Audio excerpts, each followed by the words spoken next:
রাজনৈতিক দলগুলোর সাথে ঐক্যমত্য কমিশনের সংলাপ শুরু। জুলাই সনদ বাস্তবায়ন নিয়ে হচ্ছে চূড়ান্ত আলোচনা। মানবতা বিরোধী অপরাধের মামলায় হানিফ সহ 4 জনের বিরুদ্ধে অভিযোগ দাখিল। চানখারপুলে হত্যার মামলায় চলছে সাক্ষ্য গ্রহণ। খাগড়াছড়িতে 144 ধারা প্রত্যাহার করে নিল প্রশাসন। স্বাভাবিক হতে শুরু করেছে জনজীবন। এবং ট্রাম্পের আহ্বান উপেক্ষা করে গাজায় ইসরায়েলের ব্যাপক বোমা হামলা, একদিনে আরো 70 ফিলিস্তিনি নিহত।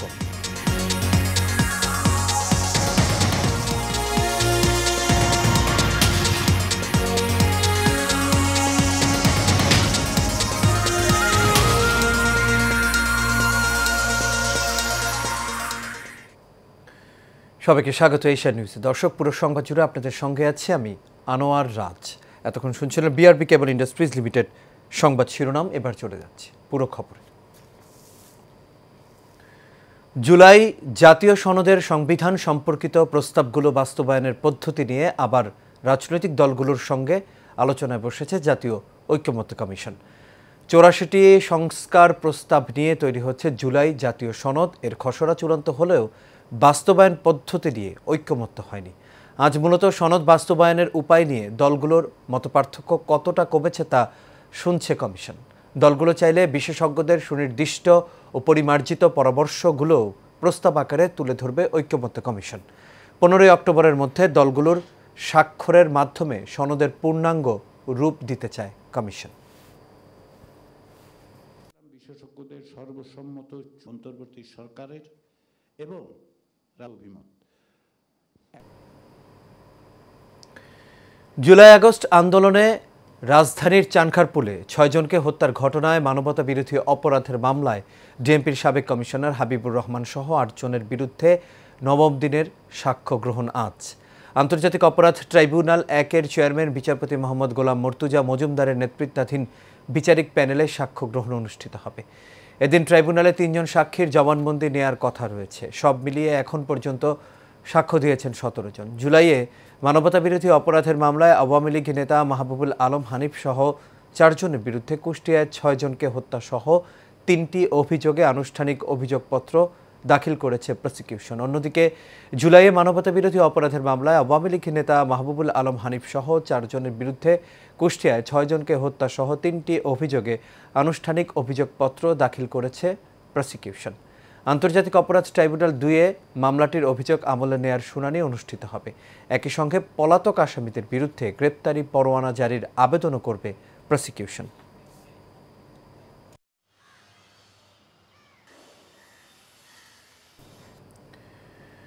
খাগড়াছড়ি পৌর এলাকা ও সদর উপজেলায় 144 ধারা প্রত্যাহার করেছে জেলা প্রশাসন। শনিবার রাতে 144 ধারা প্রত্যাহারের সিদ্ধান্ত নেওয়া হয়। পৌর এলাকা ও সদর উপজেলার বর্তমানে আইনশৃঙ্খলা পরিস্থিতি স্বাভাবিক হয় এই সিদ্ধান্ত নেওয়া হয়েছে বলে জানানো হয়। এদিকে 144 ধারা প্রত্যাহার করায় বর্তমানে স্বাভাবিক হয়েছে খাগড়াছড়ির জনজীবন। চলতে শুরু করেছে সকল ধরনের যানবাহন। এছাড়া খুলে দেওয়া হয়েছে দোকানপাট, বাজারগুলো বসেছে আগের মতোই।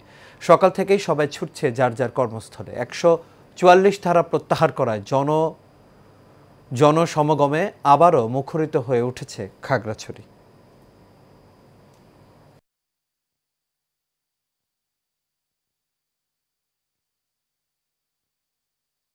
অনিয়ম, দুর্নীতি, দালাল চক্রে দৌরাত্ম্য, ডাক্তাররা নিয়মিত চেম্বারে না থাকা সহ নানা ধরনের সমস্যায় জর্জরিত হয়ে পড়েছে যশোরের শার্শা উপজেলা স্বাস্থ্য কমপ্লেক্স। এতে ভোগান্তিতে পড়েছে দূর দূরান্ত থেকে চিকিৎসা নিতে আসা সাধারণ রোগীরা। পাশাপাশি নিম্নমানের সেবার কারণে এই হাসপাতালের প্রতি সাধারণ মানুষের আস্থা ভেঙে পড়ছে দিন দিন। সেলিম আহমেদের পাঠানো তথ্য ও ছবিতে বিস্তারিত জানাচ্ছেন শেখ ফাহিম।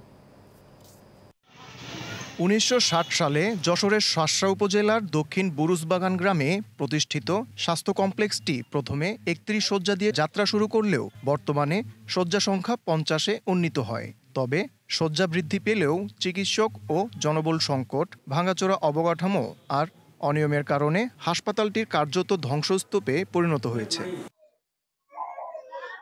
সার্জারি যন্ত্রপাতির ঘাটতি, ওয়ার্ডে পানি বিদ্যুতের সমস্যা, অপরিচ্ছন্ন পরিবেশ, ময়লা দুর্গন্ধযুক্ত বাথরুম সহ নানা অব্যবস্থাপনায় ভোগান্তি পোহাতে হচ্ছে রোগীদের। প্যাথোলজি বিভাগ থাকলেও বেশিরভাগ পরীক্ষা নিরীক্ষার জন্য রোগীদের বাইরে পাঠানো হয় বলে অভিযোগ রোগী ও স্বজনদের।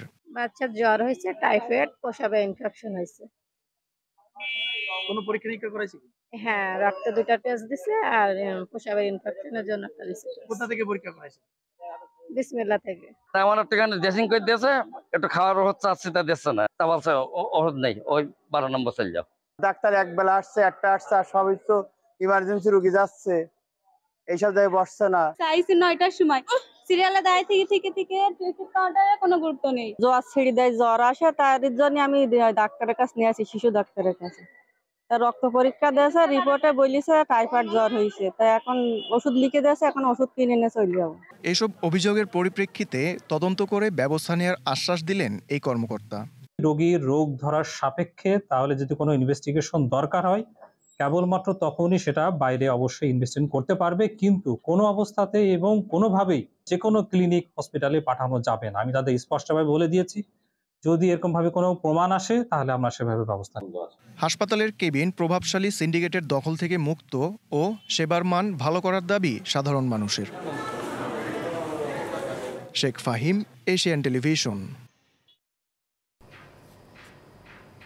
দেশের জাতীয় সম্পদ ইলিশের প্রজনন রক্ষায় চাঁদপুরের পদ্মা মেঘনা নদীর 70 কিলোমিটার অভয়াশ্রম এলাকায় আগামী 22 দিন ইলিশসহ সব ধরনের মাছ ধরায় নিষেধাজ্ঞা দিয়েছে সরকার। মেঘনা উপকূলীয় এলাকা ঘুরে দেখা গেছে জেলে ও নৌকা শূন্য পদ্মা মেঘনা নদী। তবে যাত্রী ও মালবাহী অন্যান্য যেসব নৌযান চলাচল করছে, সাগর থেকে নদীর মিঠা পানিতে আসা মা ইলিশ নিরাপদে ডিম ছাড়ার জন্য 4 অক্টোবর থেকে 25 অক্টোবর পর্যন্ত 22 দিন পদ্মা মেঘনার 70 কিলোমিটার অভয়াশ্রম এলাকায় ইলিশ মাছ সহ সব ধরনের মাছ ধরায় নিষেধাজ্ঞা দিয়েছে সরকার। এই সময়ে আইন অমান্য করে কেউ ইলিশ আহরণ, ক্রয় বিক্রয়, পরিবহন ও মজুত করলে তাদের বিরুদ্ধে মৎস্য আইনে ব্যবস্থা গ্রহণ করবে প্রশাসন। বেড়া উপজেলা মৎস্য দপ্তর, উপজেলা প্রশাসন এবং সংশ্লিষ্ট আইন রক্ষাকারী বাহিনী সর্বোচ্চ সতর্ক অবস্থানে আছে। আমরা রেগুলারলি আমাদের গুরুত্বপূর্ণ যে বাজারগুলো আছে সেখানে আমরা আমাদের ব্যানার টানিয়েছি। আমরা গুরুত্বপূর্ণ জায়গাতে বিভিন্ন মানুষের মধ্যে লিফলেট বিতরণ করেছি। আমার এলাকায় ইতিমধ্যে মাছ নিধন রোধকল্পে পর্যাপ্ত আইনানুগ ব্যবস্থা গ্রহণ করা হয়েছে। এছাড়া আমি ব্যক্তিগত উদ্যোগে স্থানীয় জনসাধারণ, মৎস্য আড়ত, জেলে সহ সংশ্লিষ্টদের মাঝে সচেতনতামূলক প্রচারণা করেছি। আসন্ন ত্রয়োদশ জাতীয় সংসদ নির্বাচনকে সামনে রেখে টাঙ্গাইলের মধুপুরে নির্বাচনী মতবিনিময় সভা অনুষ্ঠিত হয়েছে। শনিবার রাতে মির্জাবাড়ি ইউনিয়নে অরাজনৈতিক, সামাজিক ও ক্রীড়া উন্নয়নমূলক সংগঠন ভাই ভাই ক্লাবের আয়োজনে এই সভা অনুষ্ঠিত হয়। এতে প্রধান অতিথি হিসেবে বক্তব্য রাখেন টাঙ্গাইল 1 আসনে বিএনপির মনোনয়ন প্রত্যাশী অবসরপ্রাপ্ত লেফটেন্যান্ট কর্নেল আসাদুল ইসলাম আজাদ। ভাই ভাই ক্লাবের সভাপতি মোহাম্মদ আব্দুল আলিম ভুইয়ার সভাপতিত্বে এ সময় আরও বক্তব্য রাখেন ইউনিয়ন বিএনপির সাবেক যুগ্ম সাধারণ সম্পাদক হাফিজুর রহমান, ক্লাবের সাধারণ সম্পাদক মোহাম্মদ সোলাইমান সহ আরও অনেকেই।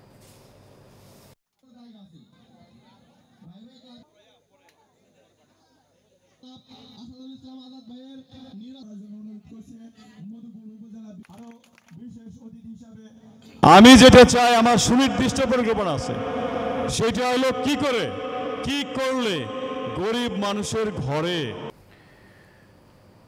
রংপুরে তারাগঞ্জে চাষ করা হচ্ছে ডালিম, তবে পাকার উপযুক্ত সময়ে নষ্ট হয়ে ঝরে যাচ্ছে ফল। মাটি ও আবহাওয়া অনুকূলে না হলেও জেলার তারাগঞ্জ মাস্টারপাড়া গ্রামে ডালিম ফলের বাগান গড়ে তুলেছেন নারী উদ্যোক্তা উম্মুল আকসা।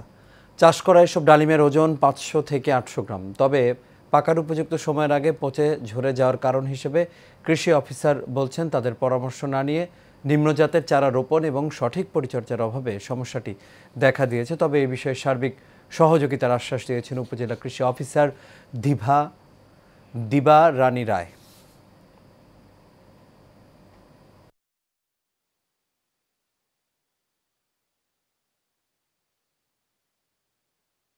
ফল পাকার উপযোগী হওয়ার আগেই 1 মাস আগেই ফল নষ্ট হয়ে যাচ্ছে। আমরা সার্বক্ষণিক চেষ্টা করতেছি যে ওনার উদ্যোগটা যেন ব্যর্থ না হয় এবং আমাদের তারাগঞ্জে যেন বেদানা বা যেটাকে আমরা আনার বলি, সেটার চাষটা জনপ্রিয় হোক, সফল হোক। আর এর সাথে শেষ করবে এশিয়া নিউজ। তবে যাবার আগে বিআরবি কেবল ইন্ডাস্ট্রিজ লিমিটেড সংবাদ শিরোনামগুলো দেখে নেব দর্শক আরও একবার।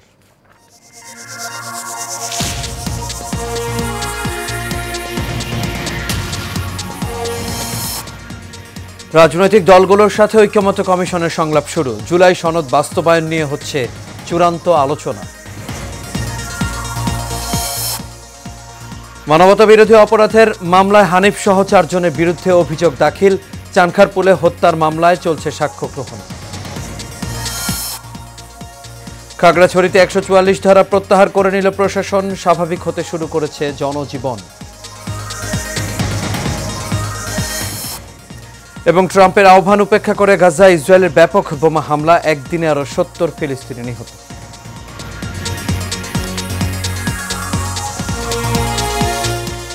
দর্শক, এই ছিল আমাদের এখনকার আয়োজন। আমাদের পরবর্তী সংবাদ দেখার আমন্ত্রণ রইল। এতক্ষণ সাথে থাকার জন্য সবাইকে ধন্যবাদ।